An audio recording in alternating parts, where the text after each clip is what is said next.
Wer guten Tag. Sprechen Sie Deutsch? Nein? Nein? Well, I will use my English anyway, yeah? So, hello, I am Amanda Bilger. My husband, Johannes Bilger, and I were born in Germany. We came to Jacksonville in search of the gold and the promise of land. Jon was a U.S. citizen by 1859. He was a respectable, hard-working and prominent businessman involved in mining, land prospecting, and he was a very prosperous merchant. He and Jon Love opened Love and Bilger's tin shop at 150 West California Street. Because it was made of brick, it was one of the few buildings that survived the many fires of Jacksonville. But sadly, Herr Love passed away just a few years later, but mein Jon, he carried on. He was also held many prominent positions in Jacksonville's government, including First Street Commissioner, and as a town board member, he was involved in planning many community events, such as the annual 4th of July celebrations. In 1863, Jon had a home built by David Lynn and Patrick Faley at 540 Blackstone Alley. It was the only home in Jacksonville built in the Federalist style, and it was a large, beautifully appointed 2-story brick home, which we needed for our 8 kinder, 6 boys and 2 girls. It was the early 1870s, were a very busy and prosperous time for Jon. He was elected to the German Sanitary Fund Committee, which raised $231 in relief assistance for our German brothers and sisters affected by the German-Franco War. This was sent to the Central Committee in Berlin, Prussia. And when the war ended, he was on the committee to organize the Peace Jubilee Ball as well. He was a member also of the Odd Fellows and the Masons. And in 1870, he was elected treasurer of the Masonic Lodge and the treasurer for the entire county of Jackson. He continued with his land and mine prospects as well. He's a very busy man. And he was on the board which brought the railroad into the valley. And in 1875, the quartz from his Yanklech mine near Galice Creek was valued at $480 a ton. With an income of more than $1,000 a year, Jon was one of Jacksonville's wealthiest citizens. Our tin shop expanded when mining gave way to agriculture, and we brought in farm equipment and large inventories of new groceries and liquor from San Francisco and Portland. But sadly, in 1875, at just 46, Jon fell ill with the cholera and died on April 3rd, just one day before our 17th anniversary. To celebrate his life, we had a beautiful monument of Italian marble erected just over there in the Masonic section. Can't miss it, it's the tallest one here. Well, I kept the shop going for 8 years more, but by 1885 I decided to move with my unmarried children to Portland. You see, I just did not wish to continue without my Liebchen. But I did return in 1926 when I passed away. And together again with 4 of our Kinder, we rest here in peace. Danke und auf Wiedersehen. Hello, my name is Henrietta Hoffman Vining. I was born in 1837 in Indiana. I was one of 6 daughters born to Catherine and William Hoffman. From there, our family decided to cross the plains and move to Oregon. It took 6 months, but we all made it. We settled in a small cabin in Jacksonville, and us 6 daughters, our room was the upstairs attic. It was small, but we had a roof over our head. A few years later, I took my private education and I opened a 1-room schoolhouse near Talent. I was recorded as being the first teacher in the first schoolhouse in Southern Oregon. I had 12 pupils, which suddenly grew to 40 pupils. Dirt floors and wooden desks didn't deter them from learning. They were eager. We had vegetables and fowl as tuition, and my family loved that, and I loved teaching. A short time later, our families were seeking refuge at a neighbor's house from an Indian raid, and that's when I met George Vining. And a short time later, we were married. We moved to Kirbyville, which is Josephine County, and we were in a mining camp. We built a store and a hotel. George managed the store, and I managed the hotel and the kitchen. It was there that we had the first of our 3 children. Moving on, we'd gone to the Franklin, and that was in Washington Territory, which is now Washington State. We opened more stores. Life was so good for us, and then tragedy struck. George was delivering some goods by ship, and they had run into some fog and collided with another vessel off the Washington coast. All perished, all drowned. Suddenly I was a 38-year-old widow with 8 children to support. What else could I do? I moved back to the Rogue River Valley so my children could be part of my family's life.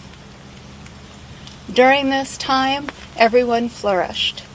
I then bought a small hotel in Ashland, and I turned it into a boarding house. I was an honored resident of Ashland and was able to support my children. In 1933, I passed on. I was known as one of the original pioneer women of the area. I was 96 years old. My family is buried here at the Jacksonville Cemetery. However, I am buried in Ashland at the Ashland Cemetery. Hello. My full name is Uriah Seabury Hayden. And I've got a little advice for you. You see, I read my own obituary, and one of the lines said, "His mind was as pure as an infant." So I suggest to you that you write your own obituary before some ungrateful or disgruntled relative or friend has the final word. Well, I was born in 1810 in Connecticut to a prominent family. My grandfather built boats and he armed ships to fight the British in our Great War of Independence. And I learned soon on that service to others was the highest calling. And I also took my Christianity seriously because it said the Lord came to serve, not to be served. Of course, as a young man, I craved adventure. I sailed in the Mediterranean. I went all the way to the Hawaiian Islands. But when I heard the call of that great California gold rush, I sailed around the Horn to San Francisco, and eventually I arrived here in Table Rock City, as it was called, in 1852. And then something happened. Something happened that changed my life really forever.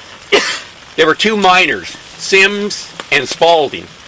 And they were, Spaulding got injured and he couldn't work anymore. So Sims goes and bribes a judge and has the whole claim turned over to him. Well, that didn't go over too well in the mining camp where partnership was considered sacred. So they drafted me to be a judge in a court of appeals. And so we were able to overturn that decision and return to Spaulding his rights to the claim. Now after that, I was Justice of the Peace, I was town recorder. But you know, the job I held that was the most, I'd say the most rewarding to me was when I was the clerk at the Beekman Bank. The Beekman Bank was, you know, the first bank in all of Oregon. We shipped millions of dollars of gold to the San Francisco Mint at $20.67 an ounce. Mr. Beekman was such a kind and generous man that I not only grew an affection for him, but for his entire family, especially his 2 children, little Ben and Carrie. I guess in a way, the Beekman family became my family too. So when I passed, I made sure that the Beekman children benefited from my will. And I was honored by being buried in the Beekman family plot. What a blessing to be with your friends in this life and the next. Well, I think we're out of time. So I encourage you not to waste yours. Remember what that poet said? He said, "The bird of time has but a little way to flutter, and the bird is on the wing." Good afternoon.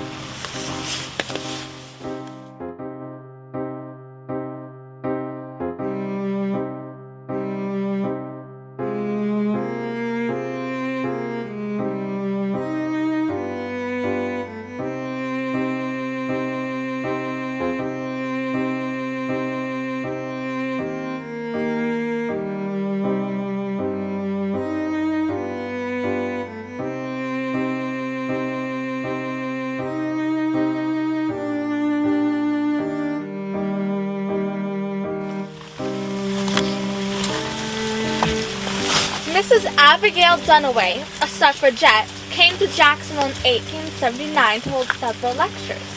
Now listen in while she tells us about herself and what happened on the day of her last lecture. Hello. My name is Abigail Scott Duniway. I'm a suffragette and was the key figure in bringing voting rights to every Oregonian woman.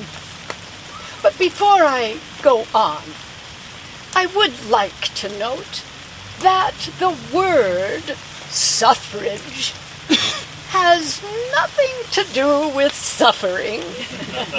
It's just a fancy word for voting. Suffrage means to vote. So, in 1870, the 15th Amendment was passed, granting voting rights to all American citizens. However, American citizens did not include women. We were denied our right to vote. That's when the suffragette movement was born. I joined that movement and started a pro-suffrage newspaper in Portland, Oregon called The New Northwest. We promoted equal rights for women and strongly advocated our constitutional duty to vote. As the movement grew in the Northwest, I spent most of my time lecturing across Oregon, Washington, and Idaho. But it was in Washington where I met Susan B. Anthony. Somehow, I don't know how, but somehow, I convinced her to join me. And we traveled 2,400 miles on a 2-month lecture tour. We rode dirty trains and dusty, jostling coaches, and much to Miss Anthony's dismay, we camped throughout the entire trip. Mrs. Duniway, I'm so excited to meet you. I want to become a suffragette just like you. Oh, lovely. Hello, Miss Prim. Hello, Eleanor. Please, give my best to your mother, won't you? Of course. Mrs. Prim, how wonderful to finally meet you. Oh. So, did you attend any of my lectures? I remember the reaction of the town last night. You're lucky you escaped any serious harm. How could I forget? Those hooligans pelted me with rotten eggs, and my effigy was hung from a tree across from the Vining Hotel. And that effigy was set afire with a sign on it that said, "She-Devil Duniway, Family Libeler." Now. That article I wrote in the paper was only intended to defend you. Calling me a family libeler is simply not fair. I didn't see it that way. You wrote a terrible story about my husband. Judge Prim is a well-respected and beloved Jacksonville resident. Now, it's true that I was having difficulties raising 2 small infants while he traveled constantly. As I said in my article, you justifiably left him when you took your young children to live with your parents in Phoenix. What you failed to say, Mrs. Duniway, is that the judge and I reconciled and now live happily in Jacksonville. You're wrong to judge people you've never met. And you don't know the whole true story. Your New Northwest article was mean-spirited. It caused people here to come to my defense. And any support that you had for the women's movement was gone. In addition, You antagonize the women's temperance movement, calling it hypocritical churchanity. Well, I did say that, but I said that because I firmly feel it is absolutely necessary to keep the women's temperance movement and women's suffrage rights separate so as not to lose the strength of the vote. Unfortunately, this is a point of contention between myself and Susan B. Anthony.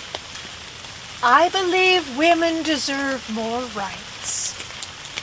However, most women, including myself, get their greatest satisfaction from taking care of their families. Yes, Mrs. Prim, but until women are seen as equals by the law, we will continue to be considered less worthy than men. I have an example. When my husband co-signed a loan a few years ago, I was his silent partner. Unbeknownst to me, I had no say in the matter. Yet, when the loan defaulted, I was equally responsible for the debt. And we lost our farm. Between 1870 and 1912, the Oregon legislature failed to pass the bill 5 times. The failure was due in large part to Abigail Duniway's brother, Harvey W. Scott, editor of the Oregonian, who was a fierce opponent of women's rights to vote, and who constantly slandered his sister in the newspaper at that time. In 1912, Governor West had Abigail Duniway write the Oregon Emancipation Proclamation. Abigail Duniway was the first registered voter. Hail! Hail to the brightly dawning day where the glorious ship of state, with men and women all embarked to meet their coming fate, shall navigate the ship, my friends, and the politicians play, for they've taken a trip on the government ship and sadly gone astray. Then lo, you in the ho, a-voting we will go. We'll gain our own land, restore the hand in hand with brothers.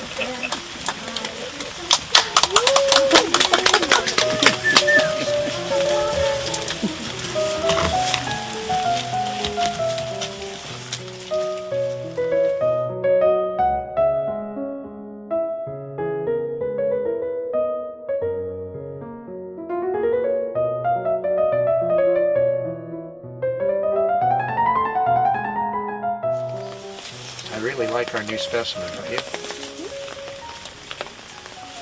What's a 1905 Harvard graduate doing in Southern Oregon raising pears? That's me, Alfred Carpenter. But in the early 1900s orchard boom, friends wrote home to say Southern Oregon is where you want to be. And in 1909, at age 28, Leonard, my brother, and I headed west. Oh, before I go any further, let me introduce my wife Helen, because she is the real story here. Like most wives, she made my life so much better. In fact, truth be known, Helen's made everybody's life better. Oh, Alfred, before you get into all that, finish telling these folks about how we got here. Well, there's not much to tell. Basically, Leonard and I headed west, and we found ourselves in Southern Oregon, owners of 60 acres in Medford. Just over at Hillcrest and Foothill Roads. And Leonard called it Veritas Orchards. Imagine 2 Harvard bachelors without any agricultural experience whatsoever, plowing with draft horses and managing to plant over 7,000 pear trees. Oh, but they were really rocky acres, and by 1914, we knew we were going to need a better water source. Now, about that time, our other brother, Dunbar, had joined us in Oregon. he led a campaign to bring water from Little Butte watershed over to the dry areas of the valley. And 3 years later, the Medford Irrigation District was formed, with Leonard as its first president. And by the early 20s, irrigation water was flowing. Those were tumultuous years. Things kind of settled down a little bit. Dunbar and his wife, also named Helen, they had a little baby boy, returned to Boston. Leonard met Winifred, married, settled down. I decided it was time for a world cruise. That's where our story begins. I was raised in upstate New York. My father co-founded Bundy Manufacturing. They made business time clocks, a technological innovation of the day. Then I was married. A few years later, I was widowed. And in 1920, I was in the mood for a world cruise. And as luck would have it, Alfred and I were on the same cruise. We were married in Cairo, Egypt. After the cruise, we settled for a time in Pasadena, where I became involved in real estate. And it was there that our daughter, Julia, was born, and soon after, our son, Harlow. In 1924, my father's business became IBM. Now, as you might imagine, that led to considerable wealth for Helen and her siblings. And about that time, 1926, we were also getting the itch to return to Southern Oregon to rejoin the family business. But by that time, Leonard and Winifred had been farming Veritas orchards for several years, so Helen and I found 48 wonderful acres across the valley near Jacksonville. We planted pears, built a home called Topsides, and Helen planted beautiful gardens everywhere. Topsides was a bit different from the bachelor farmhouse that you and Leonard started. It was a wonderful place, though, for raising Harlow and Julie. Do you remember those plays that they used to put on up in the attic? Oh, yes. And we threw so many parties.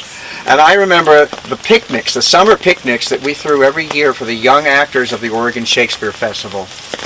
And then years later, when the OSF outdoor stage was declared unsafe, Helen donated money to fix it.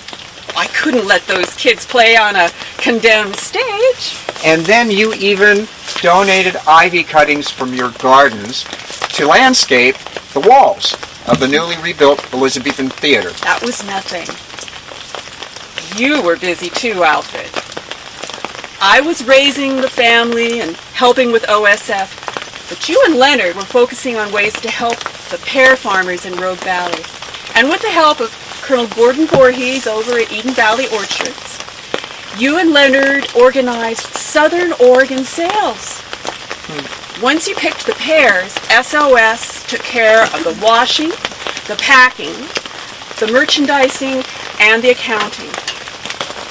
It was a godsend to small pear growers in the valley. Oh, not a moment too soon, because we couldn't save all of the small farmers once the Depression hit. But we were able to keep Leonard's and our orchards afloat. Then came World War II. Medford had a population of about 10,000. Camp White had over 40,000 servicemen stationed there. And you know, they needed a little bit of recreation now and then. So we formed the Jackson County Recreation Committee to put on events for the enlisted personnel. And with Helen's financial resources, we were able to purchase the Pacific Telephone Building over on Holly Street in Medford and put on events for the enlisted personnel. It was a wonderful entertainment venue.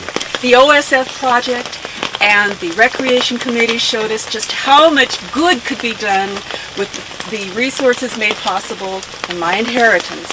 So after the war, we shifted the focus of the Recreation Committee and we provided scholarships for students. We helped the community hospital, and we started the local chapter of the American Red Cross. And in 1952, our challenge grant kicked off funding for the new Rogue Valley Medical Center. And in 1958, our committee became, you guessed it, the Carpenter Foundation. And the grants continued. For example, Angus Bummer Theatre and Carpenter Hall in Ashland, here in Jacksonville for the development of the Brit Festival, and to purchase land for the Jacksonville Woodlands. We got so much accomplished in those early years. We were just getting started. And then in 1961, I lost Helen. My nephew, Dunbar Jr.'s wife, Jane, took Helen's place on the board. And in 1974, when Alfred passed away, Jane became chairman, and for 30 years continued the work that Alfred and I had started. Today, the third generation of Carpenters are still in possession of those first rocky acres. Emily and Karen, Jane and Dunbar's daughters, are president and vice president of the Carpenter Foundation. La Clinica, CASA, Kids Unlimited, these are just a few of the many organizations which do so much for us in our area, in part because the Carpenter Foundation has supported them.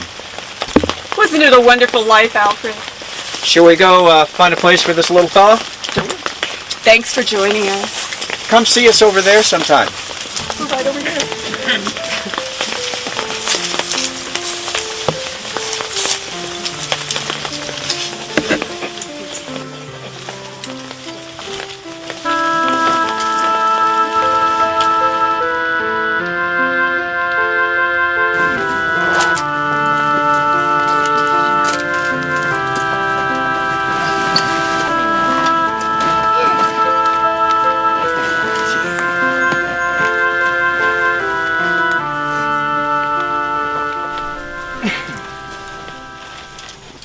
Hello and welcome to you all.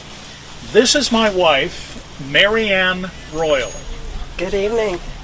And I'm the Reverend Thomas Fletcher Royal. Fletcher to my friends. We're here in Jacksonville to celebrate the 50th anniversary of the Methodist Episcopal Church. And I've been invited and I intend to preach the sermon. A befitting honor, seeing that he was the driving force in raising money so that they could have a church building. Well, that building was dedicated on Christmas Day, 1854, and it was the very first Protestant church here in Jackson County. But Fletcher, let's tell our guests how we got to Oregon. We left Illinois in 1853 on what was known as the preacher train. It was a wagon train with 5 preachers in it, including myself, my father, my brother, and 2 others. Some in our company were astounded to find out that we did not intend to travel on Sundays, but rather to rest ourselves, our animals, and to hold religious services. They said, "You'll never get to Oregon that way.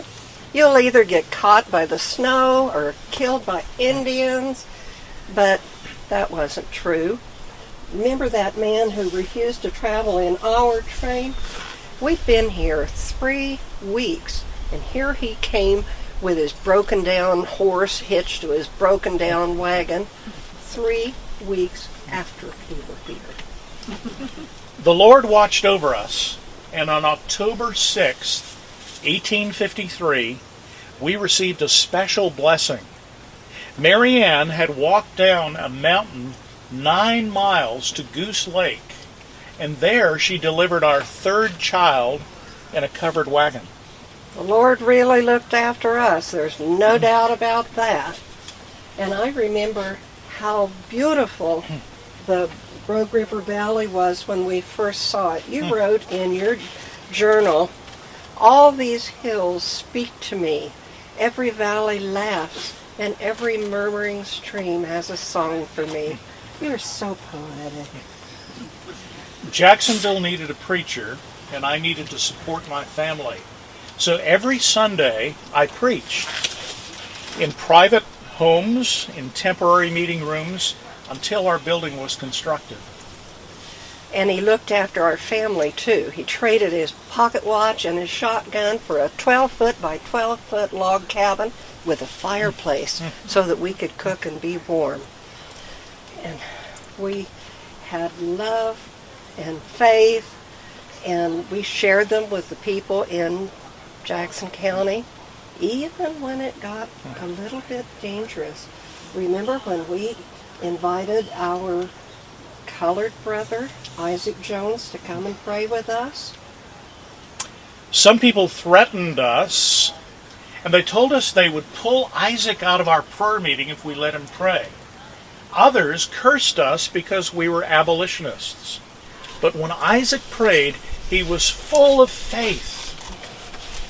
And one time, Fletcher was so brave, he ignored the fact that some miners and gamblers over in the nearby town of Sterling had been cursing him all night long because they blamed him because the saloon owners were getting fines for pouring alcohol on Sunday. It wasn't like Fletcher poured the drinks on Sunday. When I entered the saloon, it was empty, so I started singing hymns. Rock of Ages. In a few minutes, a group of women came into the saloon, and they were followed by a large group of hard gambling, hard drinking men. But they were especially generous in donations to our building fund. Well, some people might think that they were just trying to buy their way into heaven. Well, for whatever reason, you became Jacksonville's preacher, and you got that building built for the church. And Marianne, you were very brave too.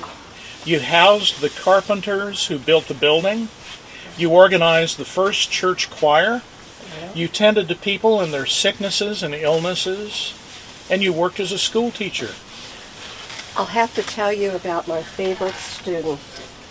He was an adult Chinese man, Mr. Fong, and he became a personal family friend after I taught him to read and write. And then Fletcher and I converted him to Christianity. I served one term as superintendent of schools in Jackson County. And we both served as teachers for the Celeste and the Klamath Indian missions. And I was very active in the Women's Christian Temperance League. We focused on women's rights and in getting rid of every drop of alcohol that we could find. And education as well. And Marianne, you were an especially devoted and loving mother to our 8 children. Oh, thank you, Fletcher. Did you ever think that when we stood on the banks of Ashland Creek that we'd live long enough to see all the progress here in the Rogue Valley? No, never. We stand amazed. Totally amazed.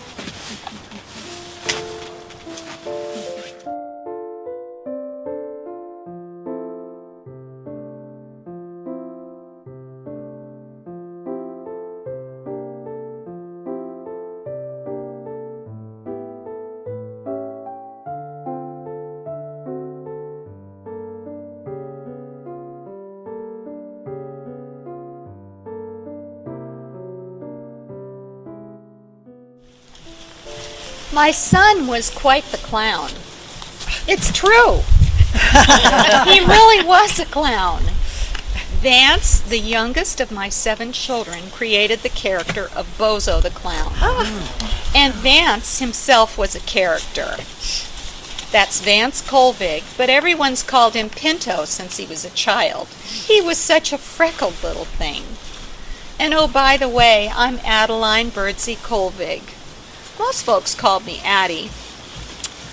Oh dear, I do hope that giving birth to Bozo the Clown isn't my only claim to fame. And though Pinto may be famous now, I doubt whether Mother would have approved. You all got into a lot of mischief. This untamed Oregon frontier was a far cry from the Virginia Society where I grew up, and I had no desire to leave Virginia. I'm Clarissa Birdseye. In 1852, I was a teenager in boarding school and in love with Wesley Hobbs when my father, James Fleming, announced he was moving the family to Oregon. Well, Father refused to let me marry Wesley, and our plans to elope failed. So I was probably not the most pleasant traveling companion. At least Portland had some semblance of society, and after Father purchased the Willamette House, an upscale residential hotel, we became part of it. And that's where I came in. I'm David Birdseye. I was born to an old Connecticut family in 1827, and later I was teaching school when I heard rumors of gold. So I rushed to join my Uncle Charles in California. But we didn't find much gold there, or even here in Oregon. So we opened a trading post in Jacksonville in 1852. My uncle ran the store, the Birdseye Mercantile Company, and I ran a pack train that brought merchandise down from Portland. Clarissa's folks had bought goods from me, and I did like their daughter. So I made a point of calling on Clarissa every time I went north. We were boating on the Willamette River when David proposed. Father said yes, and then tried to talk me out of marrying a blue-bellied Yankee.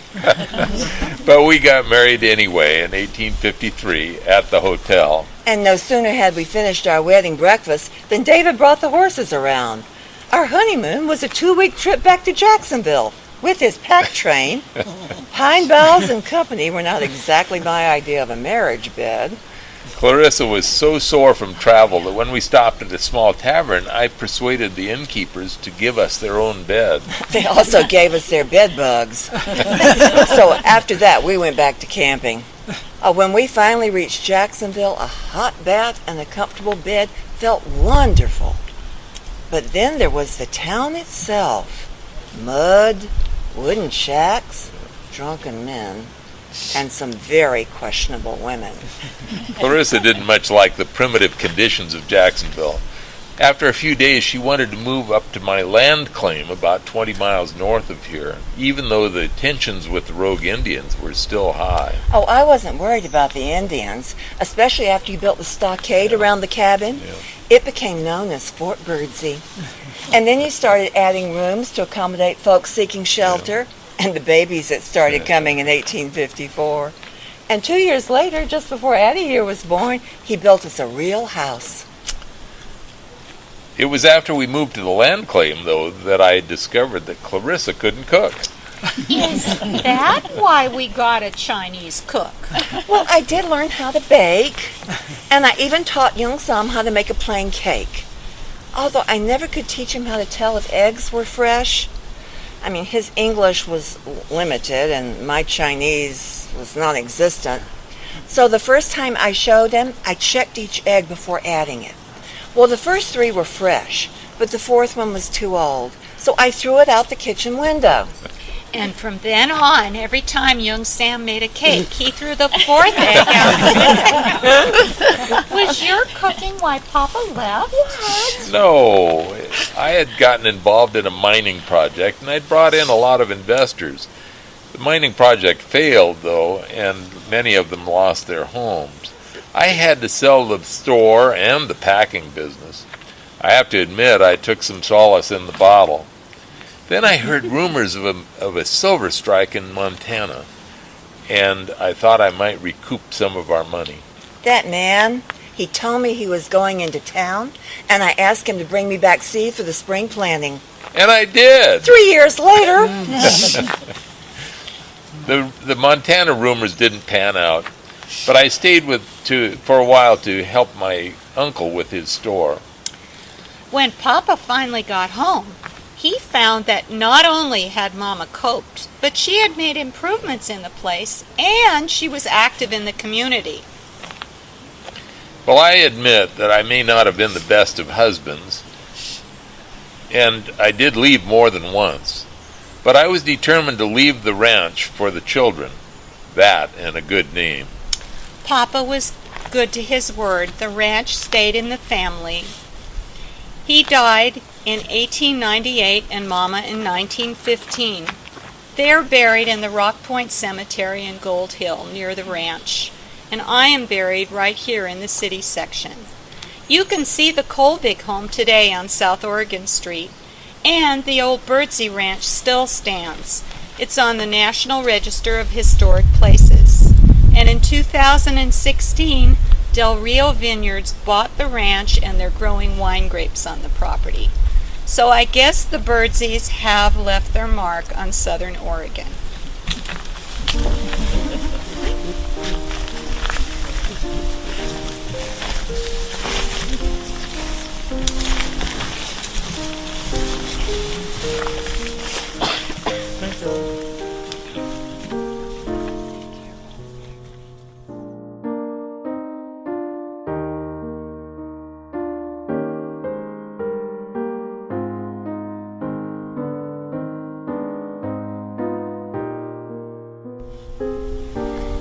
Hello, I'm James Buckley, and this is my wife Maggie. We just can't believe what has become of our old homestead, so we've decided to come see it for ourselves. That property is now known as the Cantrell Buckley Park, out in the Applegate Valley. Perhaps you know of it. We walk across a small bridge, and so many long-forgotten memories become real again. There's our river, flowing a little bit low for this first weekend in October. Well, don't worry too much, James. I think that all that rain we had yesterday might change that a little bit. So we continue walking on into the park, and there are so many areas for families to enjoy. Oh, how I remember many great afternoons that we shared along the Applegate River. Oh, we'd some grand times down by the water. James used to tell a good story about a neighbor who built a swinging bridge across it. When the neighbor's children were school age, the only way they could get to school was by wading across the river at a low point. Or if the water was too high, then they'd to travel 2 miles on horseback and then try and cross. Their father thought that much too dangerous, and so he built the swinging bridge for them. But I didn't see it there today. I didn't see it either. I think it's gone. Now it's the year 1852. I'm 16 at the time, and my older brother John and I, and the rest of our family, immigrate from Ireland due to the potato famine. Shortly after arriving in New York, my brother and I become separated from the rest of our family. So we decided that we would go west in search of gold. So we traveled by wagon train to California and settled in San Francisco. Soon thereafter, we decided to move on, and we traveled on foot to Poor Man's Creek, here near Jacksonville, to mine for gold. So now it's the year 1863, and my brother John, he purchased a 160-acre donation land claim that had been abandoned. He also bought some river bottom property from a Mr. David Hopkins. So your brother had a really good-sized piece of property for his farm. Now, I didn't quite understand that a donation land claim could be abandoned. I thought all that you needed to do was show up, make a claim, and you were given the property. But it wasn't really quite that easy. With the donation land claim, you were responsible to live and cultivate that property for 4 consecutive years, or you lost it. So, just a little time after that, I purchased my own 160-acre parcel just east of my brother's land, so that the Buckley family eventually owned all the land from the Applegate River extending to the hills now above what is the Upper Applegate Road. Once the brothers were settled on their land, their thoughts turned to matrimony. I was a good match for James, though only 17 at the time, and he clearly needed a wife. Oh, if you haven't noticed, yes indeed, I needed a wife. So we were married in 1871. I too am from Irish descent, but my folks settled on the east coast in New Jersey, and I came west all the way round Cape Horn with my grandmother just a year or 2 before James and I met. Brother-in-law John was married in 1873, and then he did a wonderful thing. Wonderful for us, that is, because he sold us his homestead for $1 and all of our cows. That was quite a bargain. It truly was. James and I raised our family there. Of our 7 children, 6 lived to maturity, but sadly, our little Francie was lost. While the land is a beautiful piece of property, we were not without our troubles. Our first home burned down, and so in 1880 we built the second one, just in time for the birth of our youngest child, little George. The new house had a wooden water tower built behind it, and stories were told that ours was the first home with running water inside and electricity from a 1-cylinder kerosene generator. Oh, it was wonderful! And of course we were the envy of the neighbors. Indeed, we Buckleys were blessed. Then in 1907, after farming the land for over 40 years, I deeded the property to my wife, and I passed away a year later. Maggie, she lived for another 25 years. Of our 7 children, 4 never married. Rose, Kate, John, and David lived with me and helped me to operate the ranch. Louis Buckley, my son James Thomas's boy and my only surviving grandson, eventually inherited the entire estate. Then in 1962, Jackson County purchased 45 acres of riverfront land from Louis and his neighbor, Harlan Cantrell, for the park.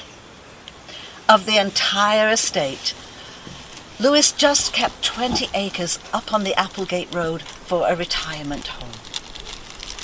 We trust that the next time you visit the park, or if it's the first time that you visit the park, you will remember us and all the happy times we spent with our family on the Applegate River. Good night.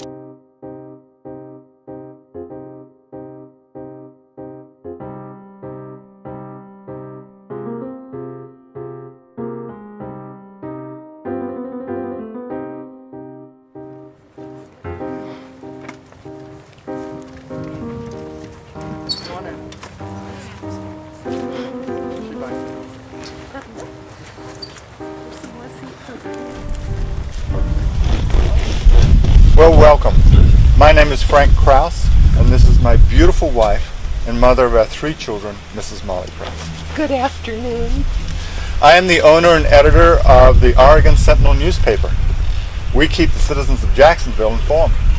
Frank is so knowledgeable and dedicated to the idea that a democracy, in order to succeed, needs an informed public. He worked hard to bring you good, honest news. You'll find no fake news in my paper.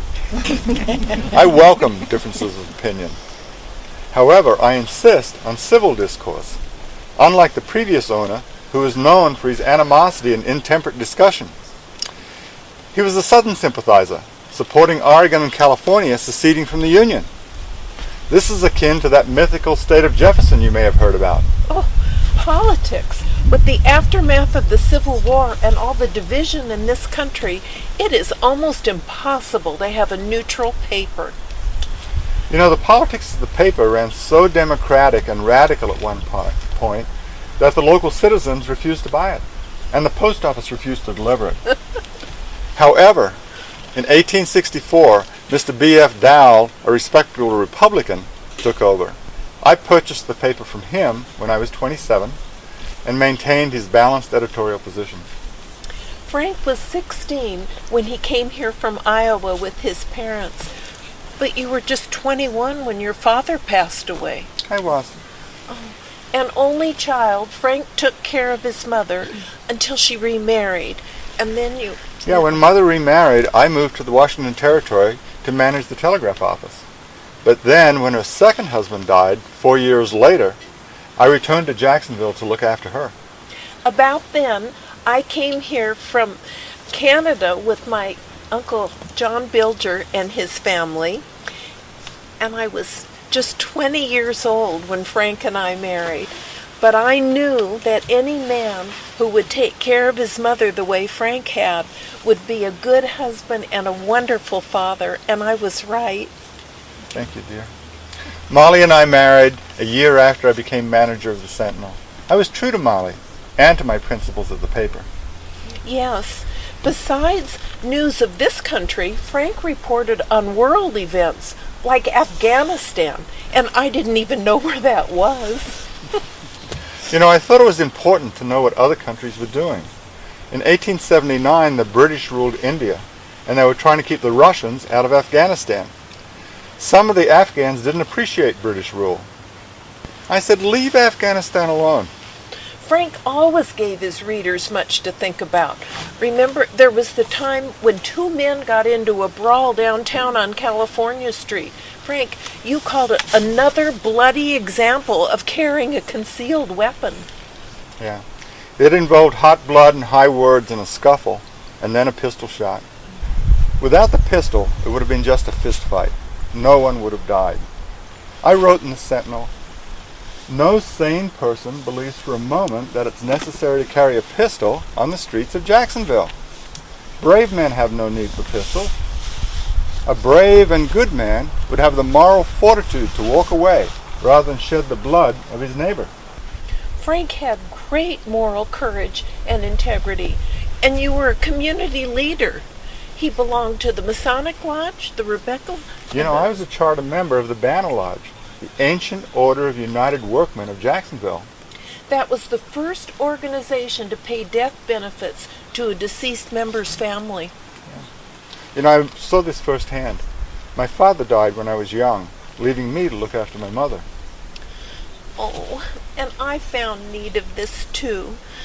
Frank passed away when he was just 35. Leaving me a 27-year-old widow with 3 small children. 6 years later, I remarried. Todd Cameron was 30 years my senior, but a prominent citizen and another good Republican. Sadly, however, like Frank, I too died young. I went to Klamath Falls to help our daughter-in-law with the new baby. I suffered severe intestinal trouble and was rushed into surgery. I died on the operating table. I was 45.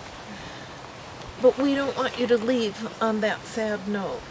Most important about our story is what Frank said. To succeed, our democracy needs an informed public.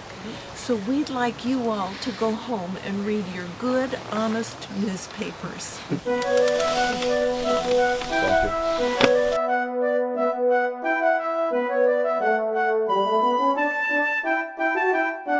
Good afternoon. My name is Ann Hill Russell, and as you can see, I am a stone carver.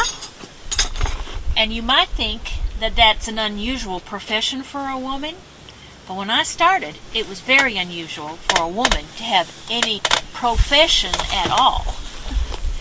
Now, as I look around this beautiful cemetery, I see so many stones that my husband and I carved. Now, right here, this tall obelisk with the hand that points up to heaven, that's Ann Love and her little daughter Maggie, who was 3 when they both died of smallpox. Over across the way where you started, that's the Ish block, and there's a beautiful stone to Jacob Ish that we carved. The monument that has the yellow ribbon around it, that's special too. That's George Funk. It was just recently restored this year because it had been broken years ago, and they finally got it back up, and it was very gratifying to see that. Then this tall obelisk through the tree, the bush here, that's the Miller Children Monument, and we carved 5 little lambs on top for the 5 children that passed away from that family. But now I'm getting ahead of myself. Let me just start at the beginning. I turned 14 on April 14th, 1852.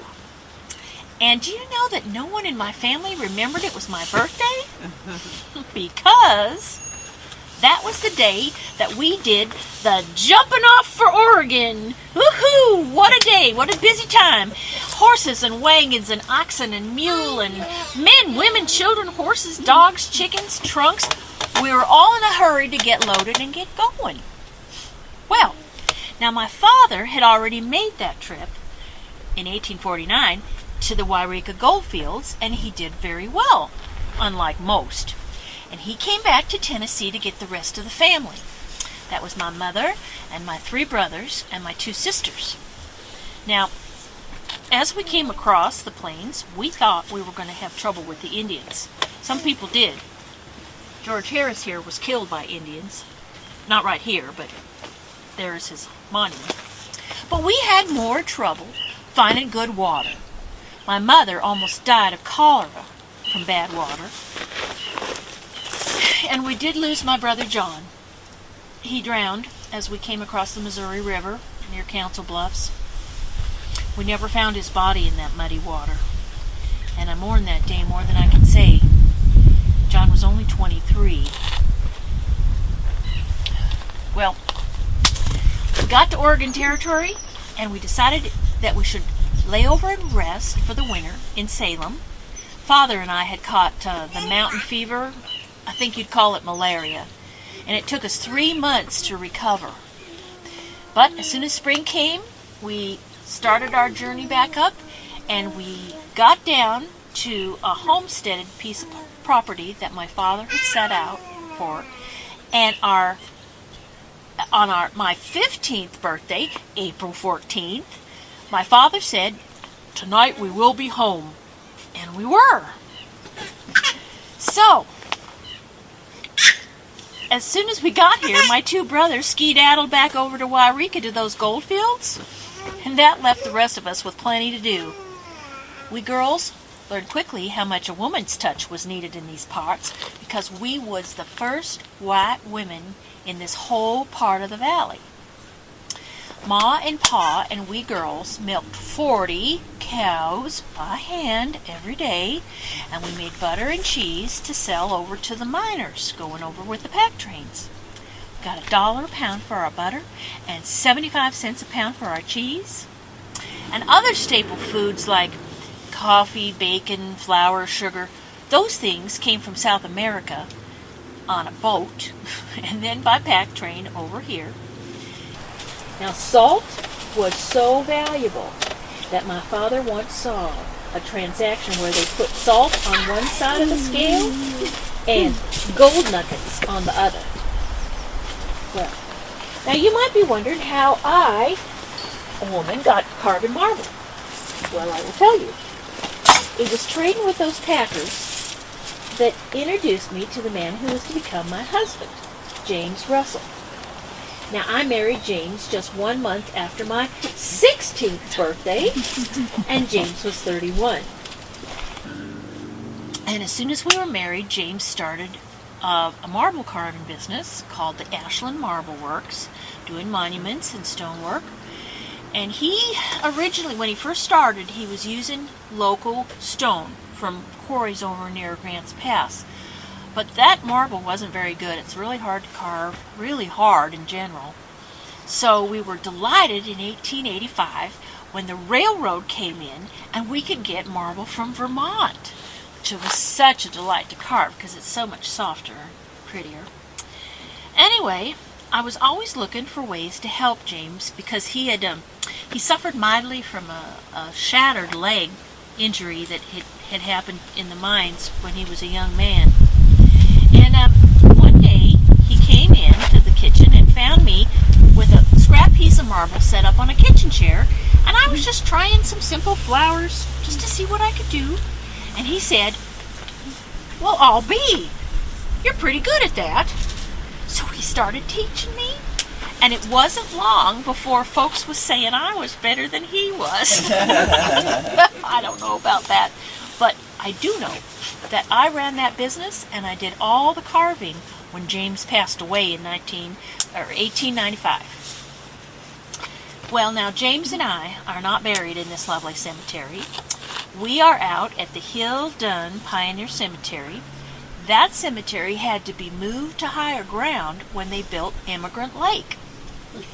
And I carved the monuments for my mother and my father and many others out there.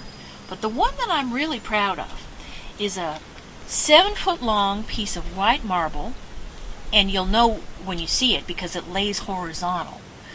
And it was a monument to some volunteer soldiers that were killed. And I'm proud of it because I carved it when I was 80 years old. And I sure did love carving because I didn't put my chisels down until I was 90. Well, I do thank you folks for your kind attention and for listening to my story this evening. And I hope you enjoyed all the other stories that you've heard tonight. And I do see that your wagon has arrived to take you down the hill. So I wish you farewell and good evening. Very well done. Thank you. Thank you. Thank you for coming. Bye-bye. Bye. Thank you.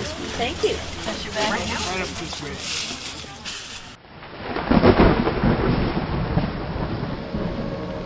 Good night, Kathy. See you tomorrow. Good night, Don. Take care of that throat. You're a big singing star now, remember? This California dew was just a little heavier than usual tonight. Really? From where I stand, the sun is shining all over the place.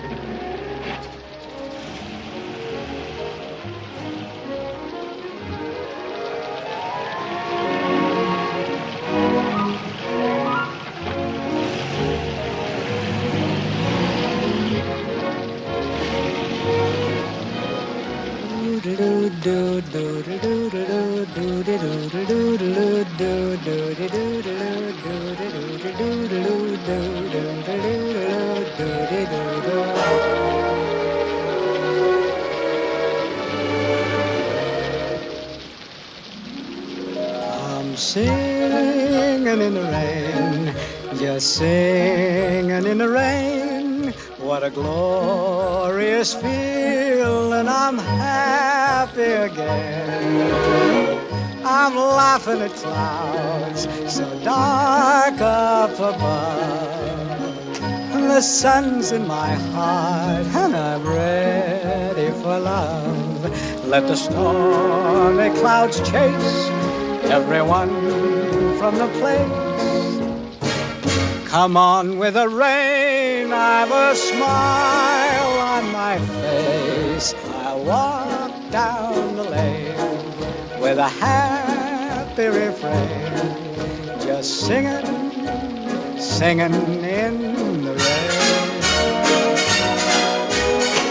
dancing in the rain.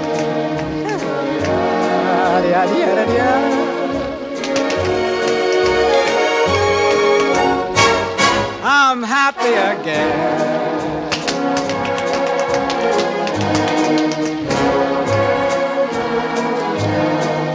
I'm singing and dancing in the rain.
and singing in the rain.